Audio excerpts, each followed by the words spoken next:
And so I've promised you a one-page plan, something that I use with my clients to help them stay focused and identify the priorities of the organization so that people can step in and on their daily basis actually make forward progress on the plan. So that's all about execution. So Laura and I are very much in alignment on having a document that you can use to communicate what the intentions are, the priorities of the organization. So here's what I use. I've developed this over the years.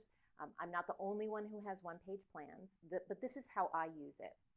So all of the basic foundation, fundamental information is on this plan. So first we start with the vision. What's the destination? Where is it that you're trying to aspire to? And the key is you aren't there now. There is a gap between where you are and where you want to go. That would be a definition of the vision. And then you'd also have the mission, which is your purpose, the reason why people come to work each and every day joyous about doing great stuff. So what's the purpose, the why you do what you do? And then what are the values? What's important, the way that you do these things? And usually there are maybe 3, 4 values, their qualities or characteristics that are of utmost importance in the day-to-day work that you do. Then you move down into the daunting chart here. You have strategic objectives, and strategic objectives are those things that are going to close that big gap. They're big and they're strategic. Usually, most of the people in the organization have some control or some impact on those strategic issues. Now, my experience is a lot of them look something like we want to get more customers, we want to increase revenues, we want to decrease expenses, we want to leverage technology, we want more visibility, branding, marketing, those kinds of things. So a strategic objective is kind of a general statement. Next to the strategic objectives are the goals. How far do you want to go? Now, some people are just look out a year. Some people look out 3 years. Some people look out 4 years, 5 years. But really, if you think about yourself driving down the road, you kind of know where you're going in the dark. You know the final destination.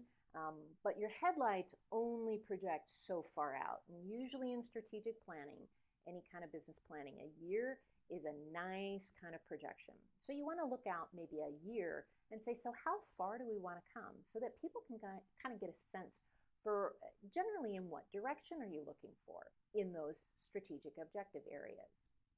The next thing that you want to do is look at the implementation strategies.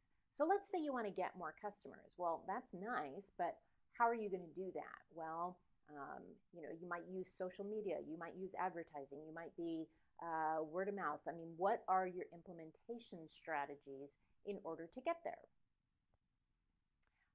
And then also, the next column over is metrics. Okay, how are you going to know that you get there? Or how are you going to know that you're even making progress? Sometimes you just feel like you're a gerbil in a gerbil cage and you're working, and you're not seeing any progress. Well, what are some of those milestones that you should be hitting or seeing that would tell you, yes, we're making progress, so that when you get to the final destination, you're in good shape? Then lastly, what I like to do on this sheet of paper is write down the champion. Some people call it a sponsor, but it's a champion. Someone who has both the clout and the courage and the most skin in the game to make things happen. Now, they don't do everything, but they're kind of like the belly button. They're the focal point. They're the person who knows what's going on in that specific strategic objective. I highly recommend that organizations have no more than 5. I like 3. More than 3, chances are one of them is not going to get accomplished because the organization also has to keep the trains running on a daily basis. You can't spend all your time closing these gaps. So know that you have an operational plan, an operational day-to-day component, and that this is your overall strategy about how you're going to move from point A to point B. So that's a one-page plan. It's kind of handy to keep in your cubicle, by your side. It's great for communicating, and it is not the 92-page tome document, the credenzaware, that never gets looked at. You can keep this by your side at every time you have a team meeting where you're asking, so what kind of progress are we making forward? It's kind of like a 1 in 10 on the football field. Just keep making sure that you're making forward progress. What have we done today? What have we done this week? What have we done this month? What have we done this quarter? Keep asking those questions, and you'll find that people will step in. They'll realize opportunities that they weren't even aware of. So I hope you enjoy that one-page plan, and stand by for the second video on how do you put that one-page plan together? How do you create that team-based plan? So thanks for listening.